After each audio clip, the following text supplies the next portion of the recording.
성도 여러분 안녕하십니까? 오늘 저는 민수기 12장 3절에 있는 말씀을 가지고 왜 겸손이어야 하는가라는 제목으로 함께 은혜를 나누도록 하겠습니다. 오늘 본문의 말씀입니다. 이 사람 모세는 온유함이 지면의 모든 사람보다 승하더라.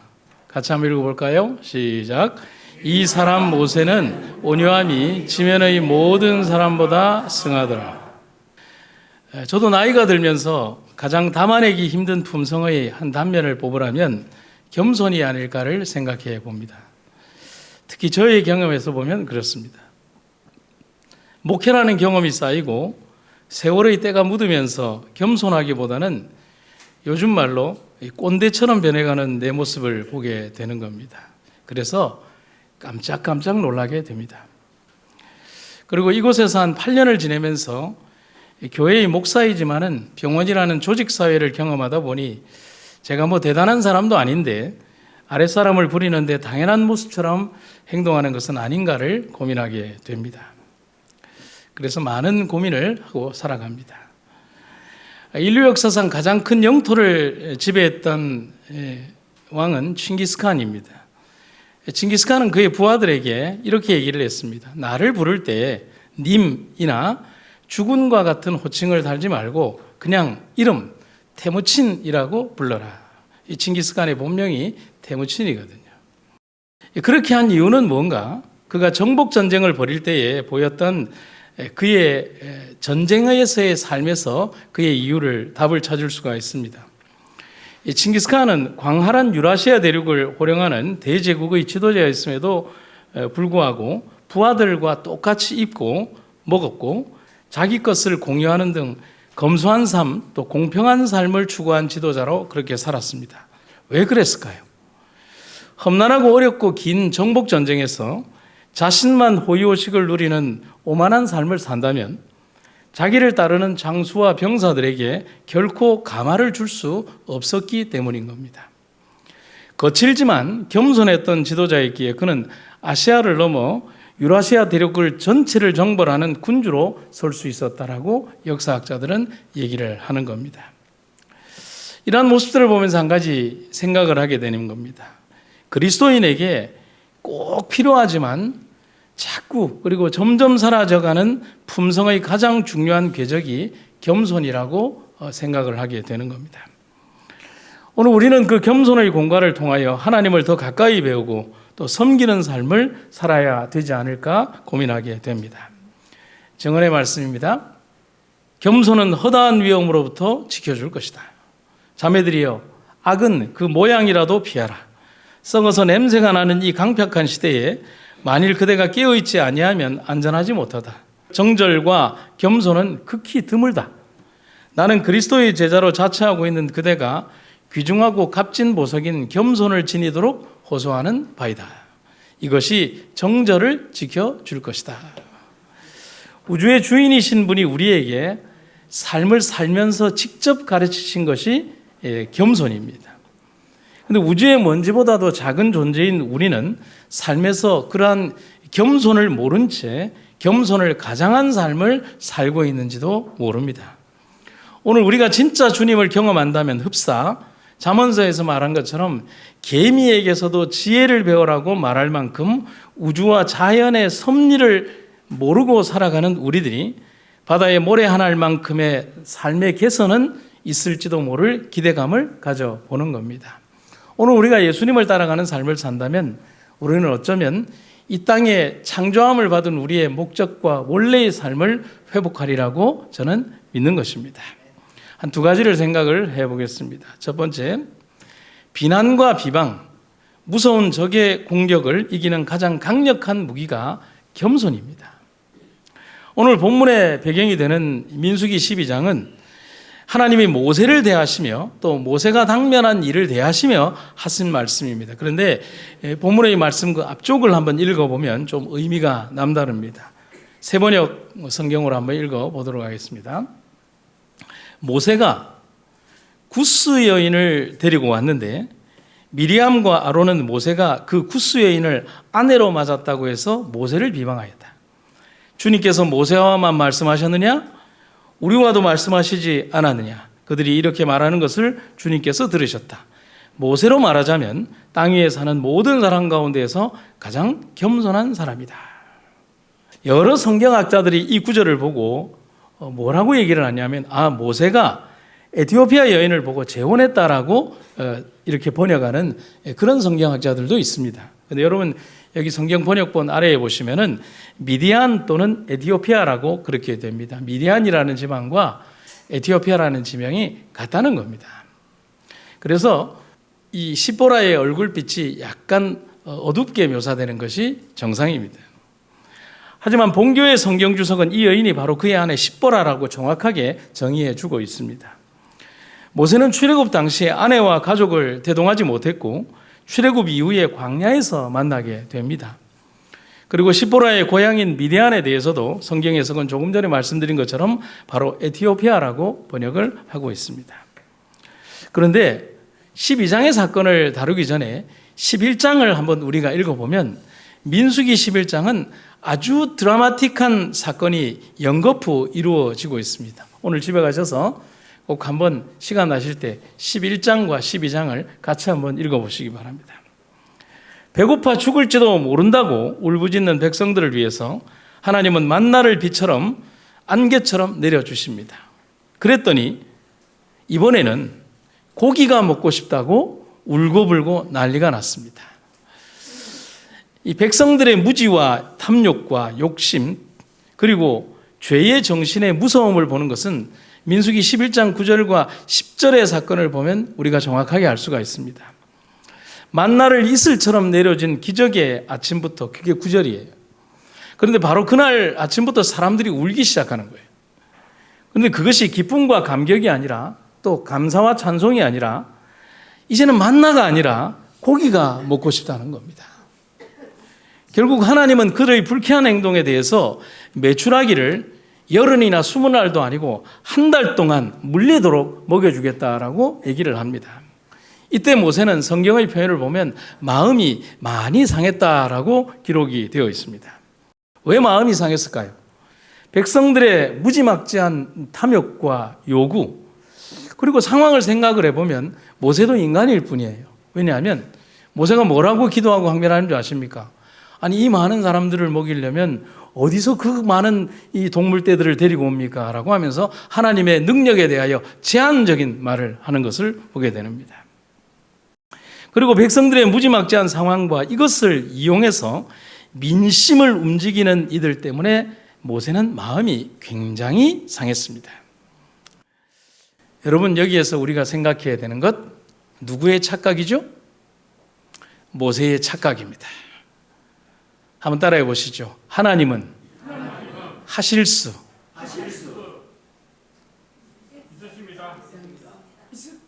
있을까요? 이게 아니죠. 다시 한번. 하나님은 하실 수. 그리고 저는 여기 설교 원고에다가 뭐라고 해놨냐면 그리고 지금까지 그렇게 해오지 않으셨습니까? 그렇지 않습니까? 그리고 하나님은 앞으로도 그렇게 행하시지 않으시겠습니까? 그런데 사람들은요, 이러한 정확한 믿음의 방정식을 알고 있으면서도 정작 자기가 그런 일을 당하면 다 잊어버린다는 거죠. 우리가 흔히 하는 말로 리셋이라는 거 있잖아요. 싹 다 잊어버리고 하얗게 되어버리는 거예요. 불과 얼마 있지 않아서 진영 내에서 불만과 비난이 모세를 향하여 다시 나왔습니다. 이 불만이 12장에서 나오는 불만인데 뭐냐면은 자, 만나도 줬어요. 그리고 고기 먹고 싶다고 해서 메추라기도 한 달 동안 먹였어요. 그런데 12장에서 다시 불만이 나오는 거예요. 그런데 그 불만을 말하는 사람들이 어떤 다른 사람들이 아닌 모세의 누이와 형이었다는데 좀 문제가 있다는 겁니다. 그들의 비난은 아주 단순해 보였어요. 그리고 언뜻 들으면 굉장히 합리적으로 보였습니다. 그런데 여러분, 합리적으로 하는 비난일지라도 실상은 그렇지 않습니다. 그 배경에는 이기심과 탐심과 죄가 자리하고 있는 겁니다. 뭐라고 되어 있어요? 모세가 어떤 여인을요? 구스 여인을 아내로 삼은 것에 대한 비난을 하고 있는 것입니다. 여러분 한번 질문을 드리죠. 모세가 언제 결혼했습니까? 딱 지금으로 따지면 몇 년 전입니까? 40년 전 일입니다. 지금 모세의 나이가 적어도 몇 살 이상이죠? 80이 넘었죠. 자, 보세요. 모세의 생애는 정확하게 세 등분으로 나뉘죠. 이집트에서 40년. 그리고 사람 하나 죽이고 어디로 도망가죠? 미디안 광야로 도망가서 40년. 거기서 결혼하고 잘 살다가 떨기나무에서 하나님의 부르심 받고 못 간다고 버티다가 그래 아론을 붙여줄 테니까 가라고 해서 다시 애굽으로 가서 광야와에서 40년. 그렇게 120년이에요. 누이 미리암과 아론은 지도자 모세를 비방을 하면서 몇 년 전 일을 가지고 비방을 하냐면 40년 전 일을 가지고 비방하고 있는 거예요. 모세는 미디안 광야에서 40년을 보내고 이제 백성들을 이끌고 있습니다. 모세의 결혼은 40년 전 사건입니다. 그러면 우리는 여기에서 본질적인 문제로 들어갈 수 있죠. 그들의 비난의 목적이 진짜 결혼이 문제였을까요? 아니죠. 절대로 아니죠.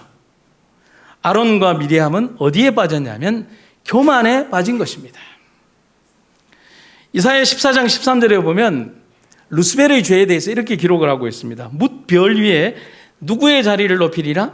내 자리를 높이리라.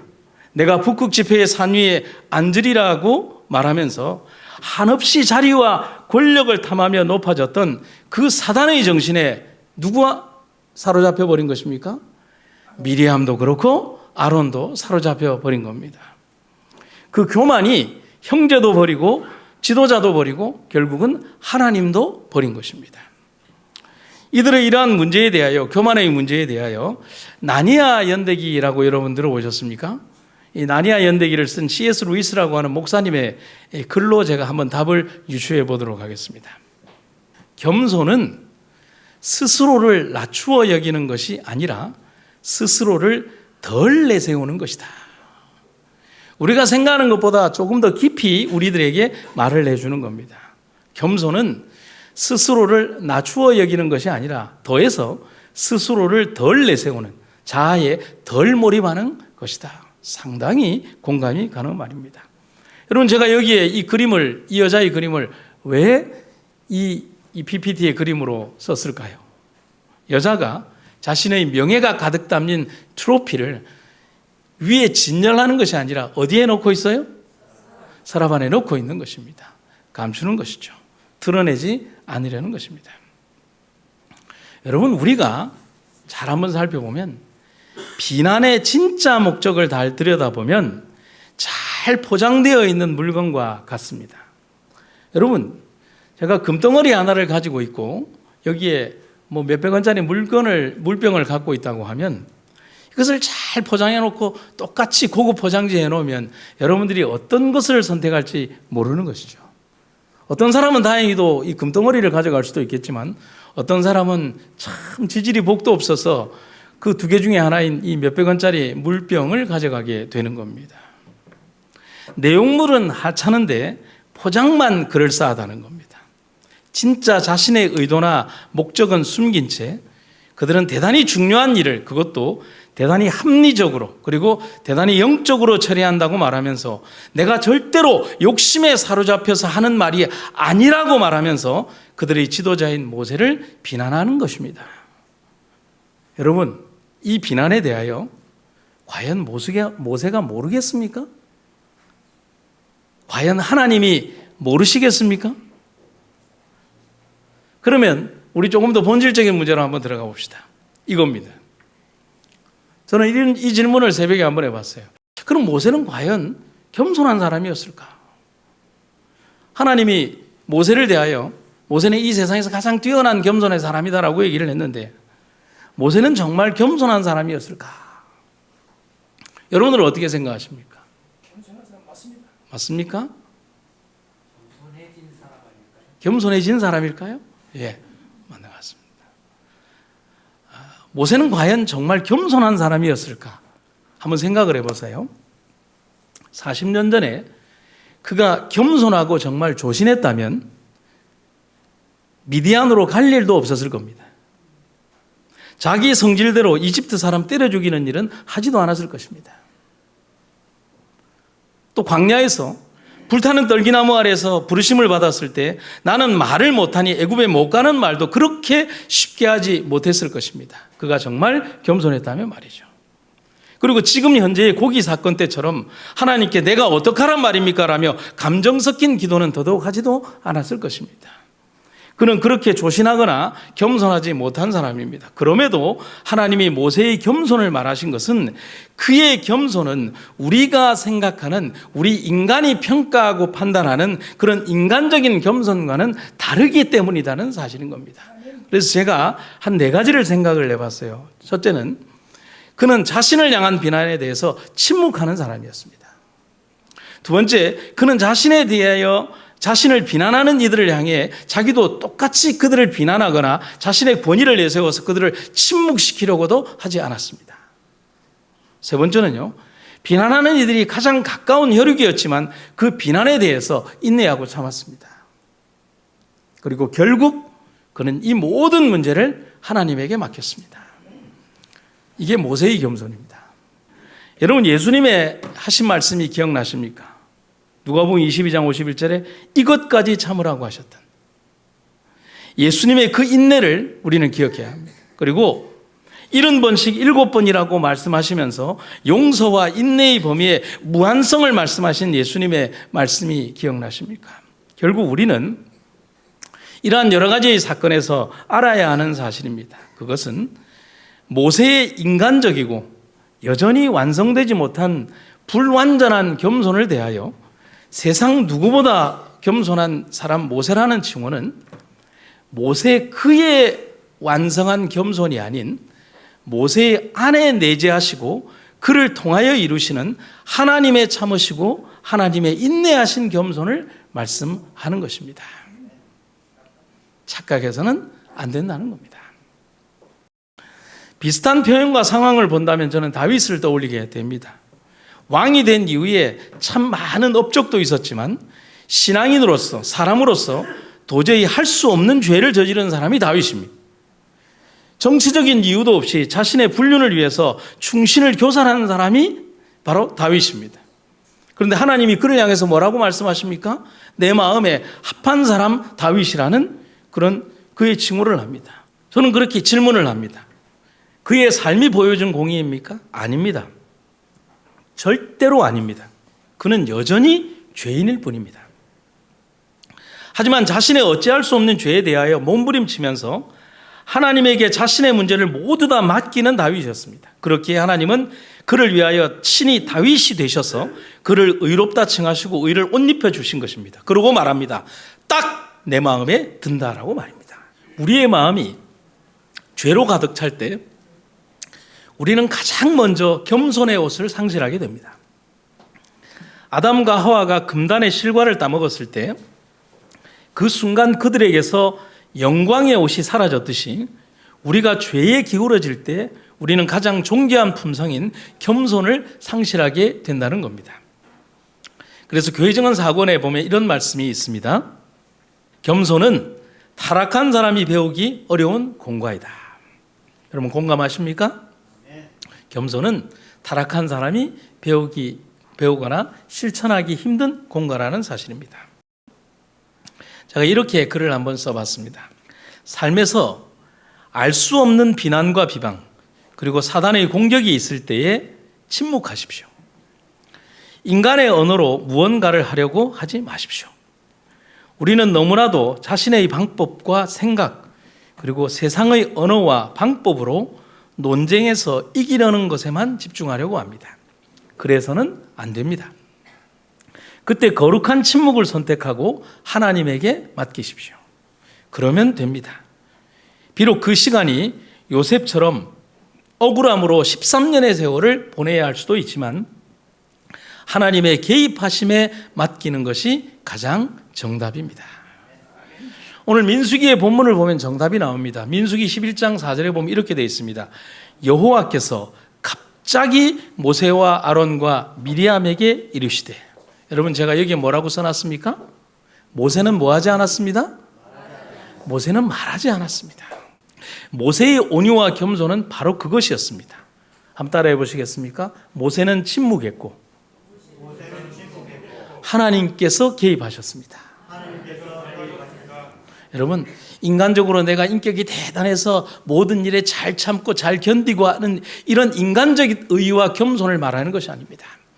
하나님께서 우리 삶에 개입하셔야만 우리는 진실로 참된 겸손의 의를 이룰 수 있다는 사실인 것입니다.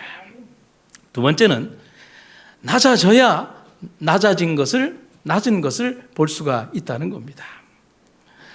아들 압살롬의 반역으로 왕국은 둘로 나뉘어서 무수한 피를 흘리게 됩니다. 그리고 있어서도 안 되는 패륜으로 아버지를 능욕하면서 다윗을 공격한 이가 다름 아닌 아들 압살롬이었습니다. 하지만 누군가 분명히 죽어야 끝이 나는 전쟁에서 결국 반역자 압살롬이 죽게 됩니다. 그런데 다윗은 기쁘지가 않았습니다. 백성들 모두가 다윗을 위하여 싸우고 이제는 끝이 나서 기뻐하는데 다윗은 오히려 기뻐하지 않습니다. 그 장면이 사무엘하 19장에 나옵니다. 이제는 내란이 끝나고 전국을 안정화시키고 민심을 수습하는 일만이 남았습니다. 그런데 이런 일련의 일들이 진행되어 가는 장면이 19장에서 20장으로 이어지는데 다윗이 이상합니다. 예전의 다윗과는 많이 다른 행동과 모습을 보여주는 겁니다. 왕으로서의 안일함과 나태, 그리고 탐욕과 욕정에 절어서 남을 배려하지 않았던 다윗의 예전 모습과는 달리 이해하고 관용하려 하고 용서하면서도 하나님의 법에 대하여 경외하는 모습으로 달라지기 시작하는 겁니다. 제가 그래서 이 성경을 읽다가 배운 교훈입니다. 그래서 다윗은 후일에 시편 10장 17절에서 이렇게 말을 합니다. 여호와여, 주는 겸손한 자의 소원을 들으셨다라고 노래를 합니다. 여러분, 여기에서 우리가 무엇을 배울 수 있습니까? 다윗의 생애에 찾아왔던 다윗의 고난이 그를 뭐하게 만들었다고요? 그를 겸손하게 만들었다는 겁니다. 하나님이 그런 아픈 경험을 허락하신 이유는 그에게 겸손을 알게 하시기 위함이었다는 겁니다. 고통과 고난은 사람을 기도하게 만들고 겸손하게 만든다는 겁니다. 그리고 그 겸손은 사람을 낮아지게 만들고 낮아짐으로 이전에는 보지 못하던 것들을 보게 하는 아주 특별한 능력이 있다는 것입니다. 여러분, 예전에는 보이지도 않았던 들풀과 이름 없는 꽃들이 낮게 움직이면 보인다는 사실입니다. 그래서 제가 지난주에 시를 하나 읽었는데요. 이 시가 참 의미가 있습니다. 박두순이라는 아동문학가가 쓴 꽃을 보려면이라는 시인데 한번 보시겠습니다. 채송아, 그 낮은 꽃을 보려면 그 앞에서 고개 숙여야 한다. 그 앞에서 무릎도 꿇어야 한다. 삶의 꽃도 무릎을 꿇어야 보인다. 여러분, 공감이 되십니까? 여러분, 사단이 예수님을 시험하면서 보여준 게 뭐죠? 천하만국이었습니다. 사단은 높은 것을 보여주고 아래에 있는 작은 것들은 보여주지 않았습니다. 하지만 예수님은 세속적인 권세를 위하여 오신 분이 아닙니다. 그래서 그분은 세상의 그 누구보다도 낮은 탄생인 말구유에서 탄생하신 것입니다. 삶의 가장 낮은 곳까지 보시기를 원하시는 하나님의 선택이었고 인류를 사랑하신 예수님의 선택이자 동의하심이었습니다. 그렇게 그분의 삶에서는 항상 낮은 곳, 가난하고 힘든 이들을 위하여 함께 하시는 모습을 보여주신 것입니다. 그래서 아우구스티누스는 그의 서간문에서 이렇게 겸손에 대하여 이런 말을 하고 있습니다. 하나님께 신실한 경건을 드리십시오. 하나님께서 보여주신 진리, 즉 우리의 연약함을 알게 하시는 진리 이외에 다른 것에 머물지 마십시오. 이를 위해 필요한 것은 첫째도 겸손, 둘째도 겸손, 그리고 셋째도 겸손입니다. 우리와 교회에서 또 나 자신에게서 겸손이 사라지게 될 것이라고 경고하고 있습니다. 사랑하는 성도 여러분, 오늘 우리의 삶에서 잘 논쟁하고 잘 말하고 좋은 말들을 잘 표현하면서 사람들과 잘 어울리고는 있지만 그러나 우리의 삶이 진정 낮아짐의 경험이 있는가를 우리가 생각해보고 고민해 봐야 되지 않겠습니까? 교회 안에서 겸손과 헌신의 정신이 교만과 형식주의로 바뀌어지고 있는 동안 그리스도에 대한 사랑과 그분의 재림에 대한 믿음은 점점 식어져 버렸다. 여러분, 여기에 보면 원인과 결과처럼 얘기를 하고 있죠. 겸손과 헌신의 정신이 바뀌어질 때 재림에 대한 믿음이 식어진다라고 말을 합니다. 소위 하나님의 백성이라고 자부하는 자들이 세속적 욕심과 향락을 구하는 일에 몰두되어 구주의 재림의 징조들에 대한 교훈에는 소경이 되어버렸다. 재림의 교리는 등한히 여겨졌고 재림에 관한 성경절들은 곡해로 가리워져서 마침내 그것은 거의 대부분 무시되고 잊어버린 바 되었다.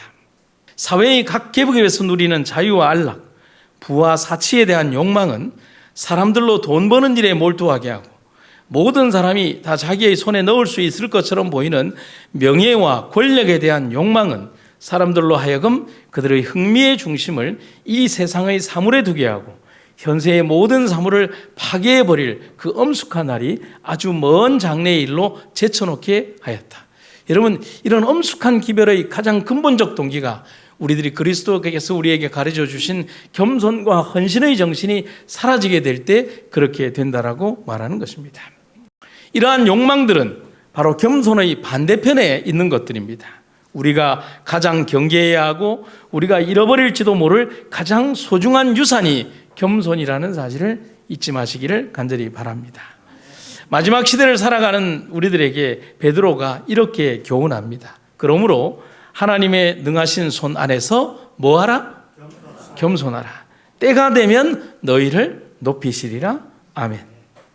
영국에 있는 요한 웨슬리의 기념관에 가면 출입문이 너무 작아서 고개를 숙이고 허리를 굽히지 않으면 들어갈 수가 없다고 합니다. 왜 그렇게 문을 작게 해놨을까요? 그것은 바로 주를 섬기는 삶이란 바로 낮아지고 굽히는 삶을 말하기 때문입니다. 여러분, 우리는 너무 높게 살아왔습니다. 낮아지고 귀 기울이는 삶을 살아야 합니다. 때론 누군가 답답한 말을 해도 침묵의 지혜를 배울 줄 알고 즉시 주님에게 맡기는 삶의 겸손을 실천해야 하겠습니다. 그것만이 시대의 마지막을 살아가며 우리가 사단이 쳐놓은 교묘한 그물을 뿌리치고 마음껏 세천사의 기회를 전하는 군병으로 설 수 있는 위대한 방법이기 때문에 그렇다는 사실입니다. 정언의 말씀 읽겠습니다. 그대가 하나님 앞에서 완전하게 되기 전에 아직도 배워야 할 것들이 많다. 가장 달콤하고 최선의 공과가 있다면 그것은 뭐다? 겸손이다. 내게 배우라. 나는 마음이 겸손하고 온유하니 너희 영혼이 쉼을 얻으리라고 겸손한 나사렛 사람은 말씀하셨다. 이 온유와 인내와 견딤과 사랑의 공과를 그대는 배우고 실천해야 한다. 여러분, 제가 설교 제일 처음에 말씀드린 것처럼 삶에서 내가 가진 경험이 나를 교만하게 만들 때가 많습니다. 나의 지위와 내가 이룬 성과가 나를 교만하게 만들 때가 많습니다. 내가 이루어놓은 학식과 내가 이루어놓은 재물이 나를 교만하게 만들 때가 많습니다. 그래서 사도 바울은 자기 자신을 일컬어서 예수님 이외에는 그 모든 것을 배설물과 쓰레기로 버렸다는 그 사실은 바로 자기 자신이 한없이 높아지고자 하는 정신에 사로잡혔던 그 자신의 과거를 회개했기 때문에 그렇다는 사실인 것입니다.